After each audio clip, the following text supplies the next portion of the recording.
She wasn't looking for proof. But the proof rolled right past her feet. A coral red lipstick buried inside the robot vacuum. Not hers. Not even close. And just like that, 10 quiet years of marriage began to fall apart. Kelly from Orange County, the lipstick in the vacuum wasn't hers. Series, 10 True Affair Stories from California. The living room was still, touched only by the warm afternoon light slipping through beige curtains. It was the kind of silence that didn't demand anything, a quiet Saturday where Kelly finally had the house to herself.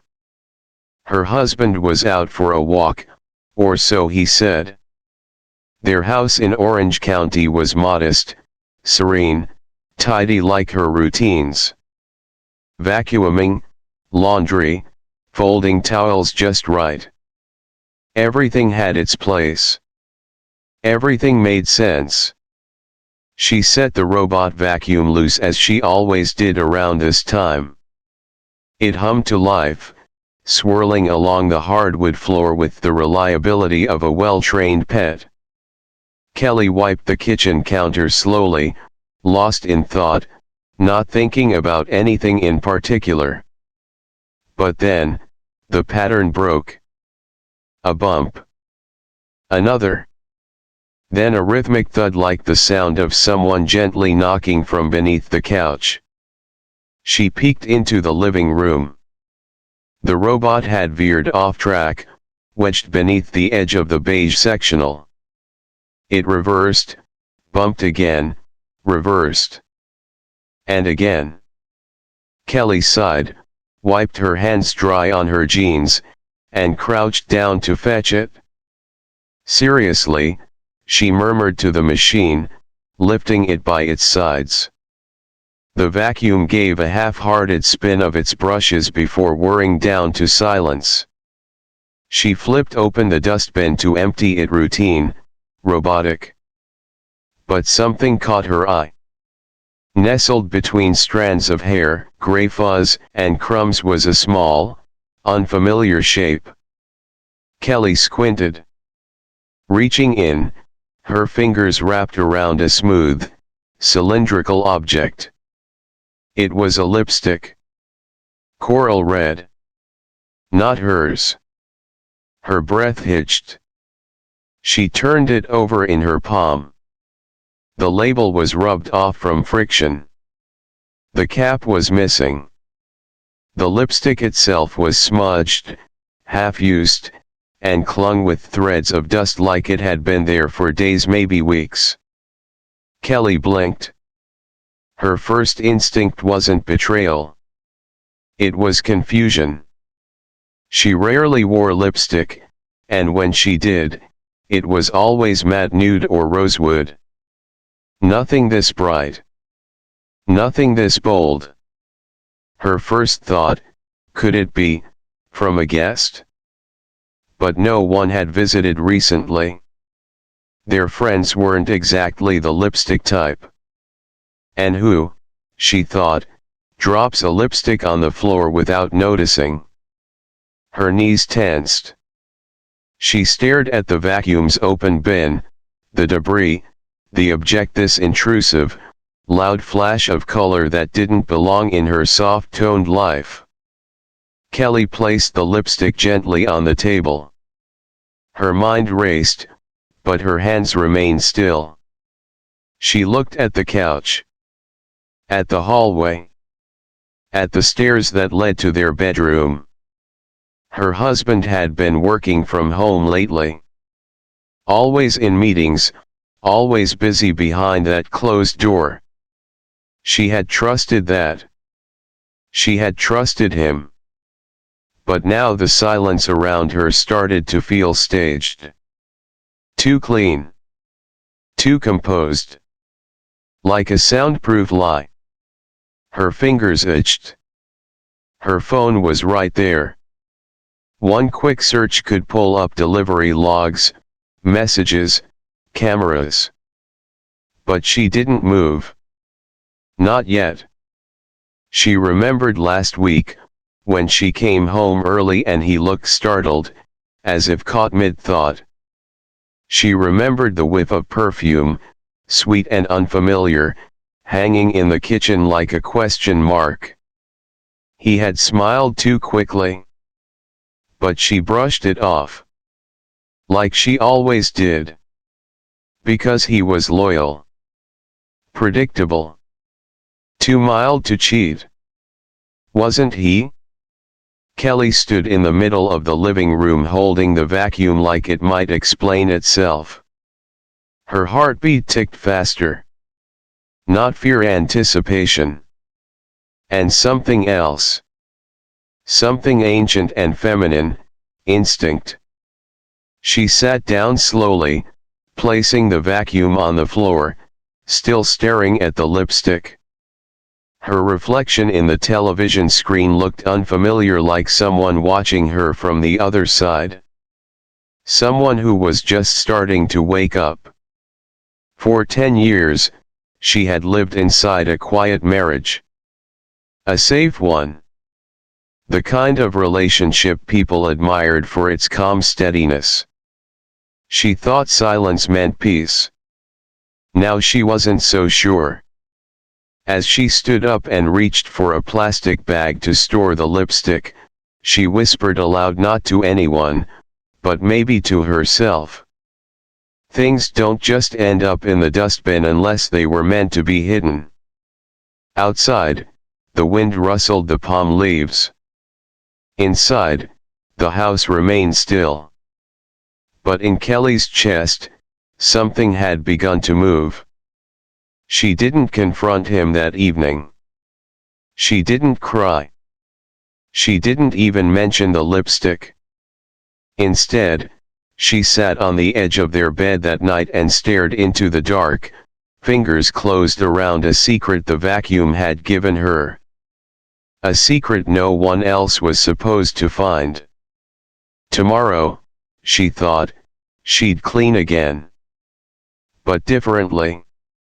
This time, she'd be searching. Kelly said nothing.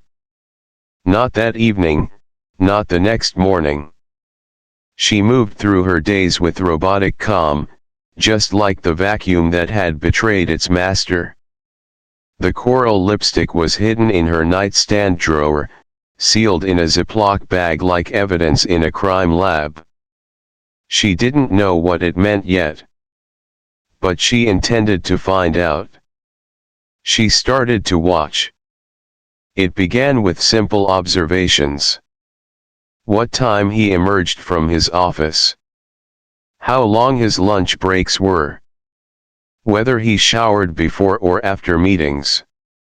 She listened for unfamiliar sounds, heels on tile, laughter that wasn't hers, soft thuds from upstairs when she was supposedly alone. He noticed none of it. Why would he? Kelly smiled like normal. Kissed him on the cheek when she passed. Cooked dinner. Folded his socks.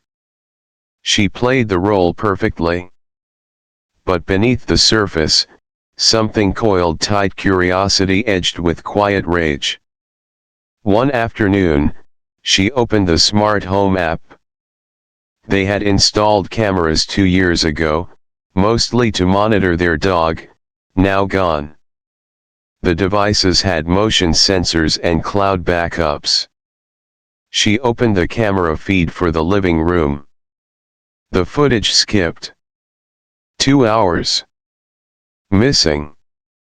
She checked again the next day. Another missing segment, always between 12:30 and 2:30 p.m. Coincidence? Maybe. A tech glitch?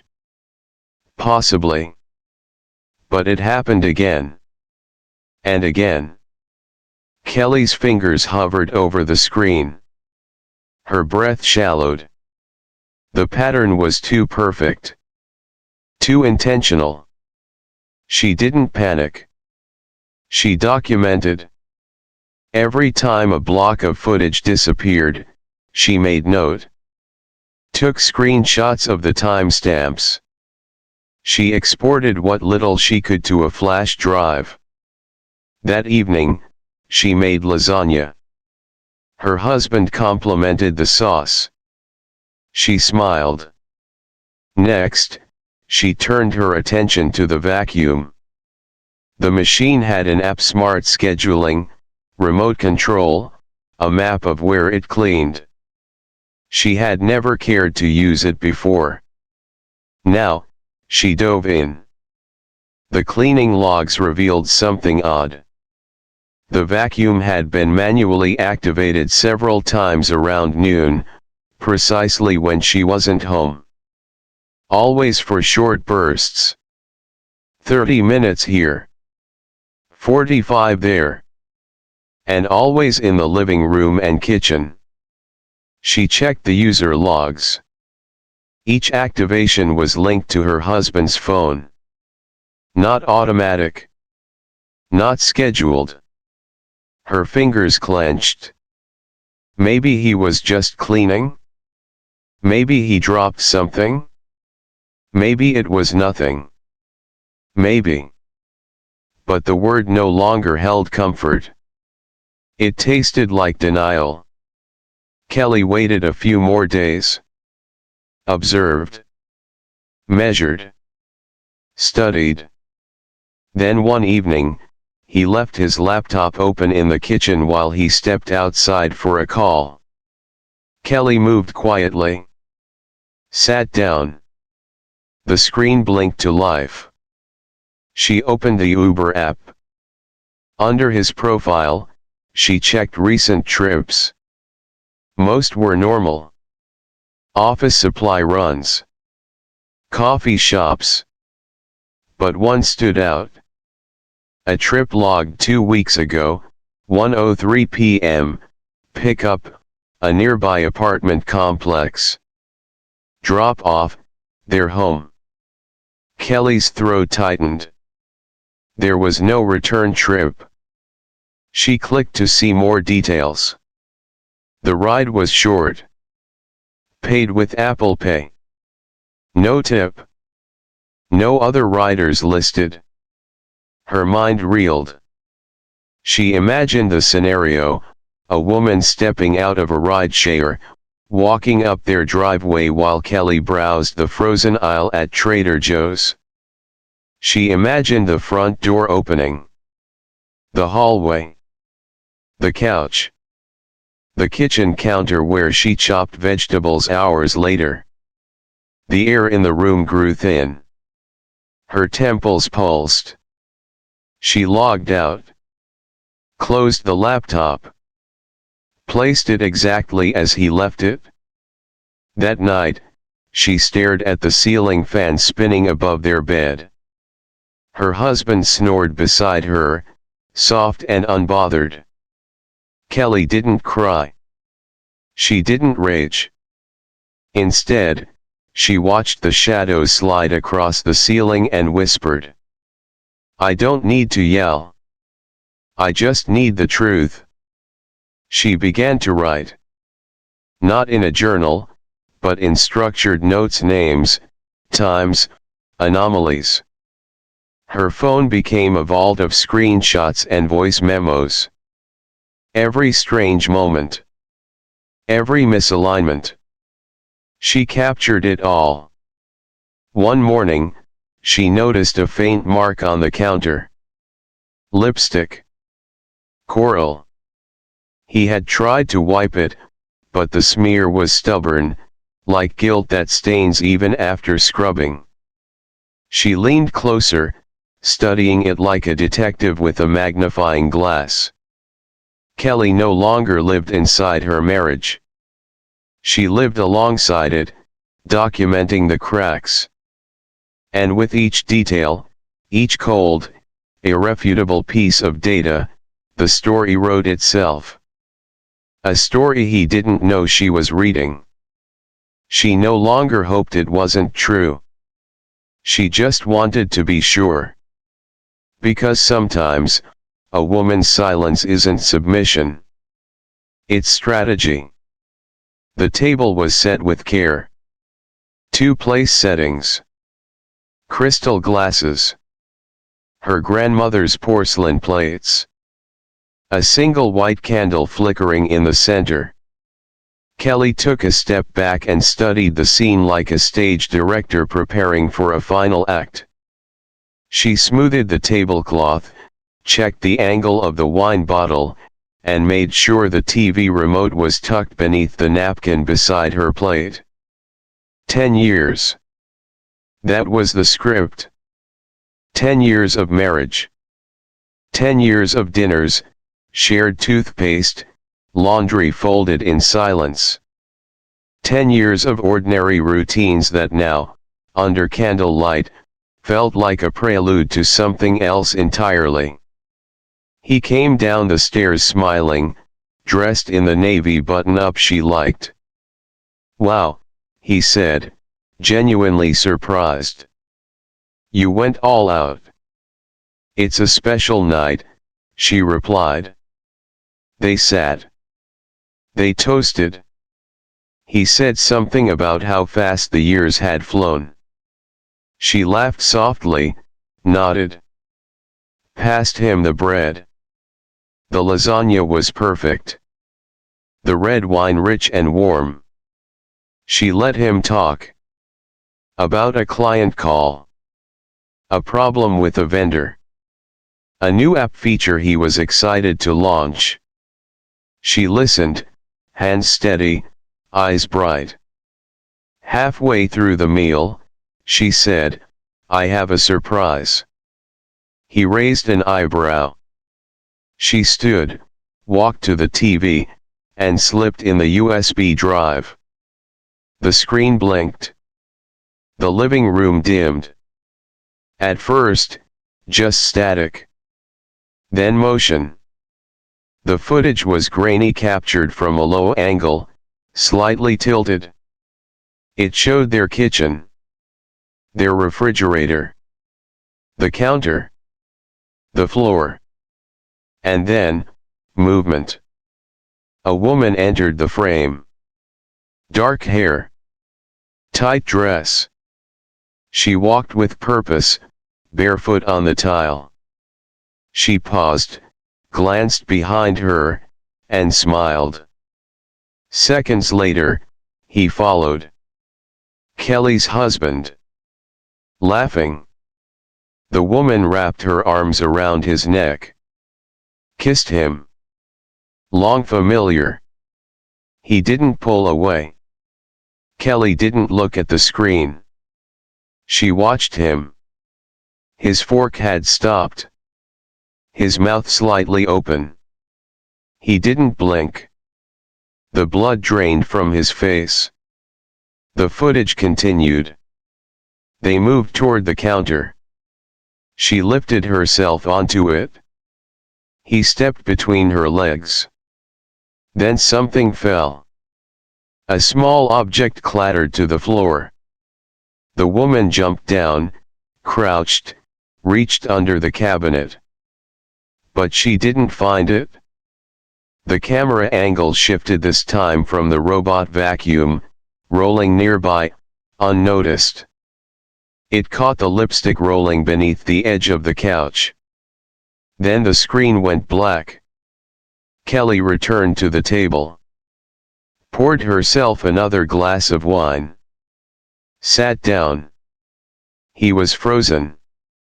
Silent. She took a bite of lasagna.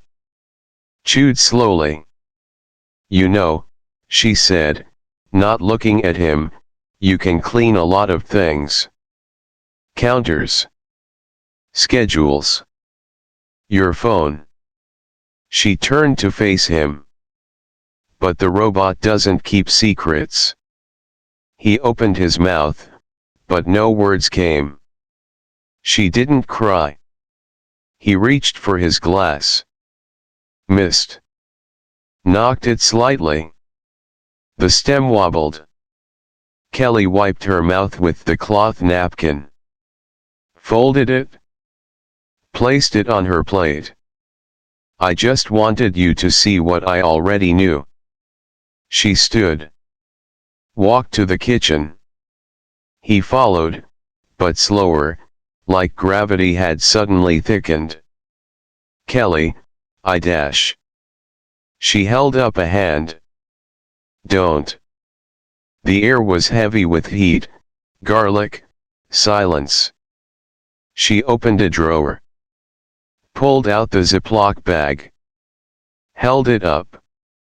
"You missed this." He stared at it. Coral red. Dull under the kitchen lights. "I don't want an explanation. I want space." He exhaled, tried to step closer. She stepped back. "This house isn't a stage," she said quietly. "I'm not your audience." She walked past him. Up the stairs. Each step louder than his breathing. In their bedroom, she sat on the edge of the bed, removed her earrings, and stared at herself in the mirror. No tears. Just clarity. Below, she heard the dining chair scrape against the floor. A cupboard open. The faint clink of a glass. Kelly closed the door. Turned the lock. Downstairs, the TV screen still glowed, paused on the image of two people who didn't know they were being watched. A final, unspoken line hovered in the air, one she didn't say, but felt deeply. "Sometimes, the cleanest break is the one you prepare in silence." And tonight, she had prepared everything. The next morning, the house was still. No footsteps. No coffee brewing. Just the low hum of appliances and the distant crash of waves from beyond the windows. The storm had passed, but the silence it left behind was deeper, heavier, and oddly serene. Kelly moved through the bedroom with slow precision. She wasn't packing in a rush. There were no tears, no frantic hands tossing things into bags. Just folded clothes, zipped luggage, and a phone charger coiled neatly into her purse. She paused in the doorway of the closet, scanning what she would leave behind: a winter coat she hadn't worn in 2 years, a pair of his sneakers under the shelf, the pale blue dress he once said made her look too serious. She smiled faintly. Downstairs, the table was as she had left it. 2 plates still resting in place. The candle had burned down to its base. The wine glasses untouched from where they had been moved the night before. She placed the house key on the table, then reached into her purse and pulled out a small plastic bag. Inside, the coral lipstick. She placed it gently at the center of the table, between the plates. Beside it, a single sheet of paper. Blank. Nothing written. Because there was nothing left to say. She had spoken in silence, and silence had done more damage than any scream could. Outside, the air was cool.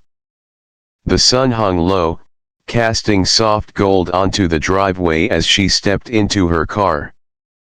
No one watched her go. She didn't check the rearview mirror. There was no need. The drive to the coast was quiet. Just her and the road, and the calm that came with certainty. She didn't feel victorious. She didn't feel broken. She just felt done. Her new apartment was small but bright. It sat 3 blocks from the beach, where the waves rolled in like clockwork, each one wiping away what had come before. The salt air clung to her skin. The sound soothed what little noise remained inside her. That evening, she opened her laptop and created a blank document. Title: What the Robot Knew. She began to write. Not for revenge. Not to expose. But to release.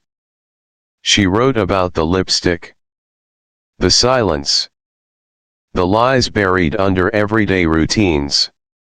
She wrote about the emptiness in their conversations, about the scent she could never name, and the moment her world tipped sideways because of a forgotten object spinning in dust. She didn't name him. Or her. It wasn't their story anymore. It was hers. Each night, she added a little more. Her blog gained quiet traction, strangers commenting, women sharing their own versions of coral lipstick moments. She read every message. Not to feel better, but to feel seen. Her days took on new rhythms. Morning walks by the shore. Coffee at the corner shop. Late night writing under dim light, wrapped in blankets and freedom. Her fingers no longer shook. Her chest no longer ached. She realized she hadn't thought about him in 3 days. And when she did, it wasn't with hate. Just distance. The kind that grows not from anger but clarity.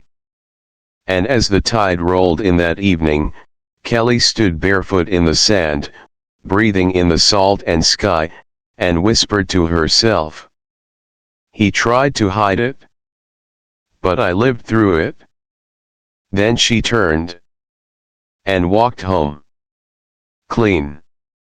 But betrayal doesn't always leave behind a lipstick. Sometimes, it's a voice on the phone. A name whispered in sleep. Or a hotel keycard forgotten in a jacket pocket. In our next story, a woman from Santa Barbara discovers a truth so carefully buried, it almost stayed hidden forever. Stay with us for the next chapter in 10 True Affair Stories from California. Because sometimes, what you don't know hurts the most.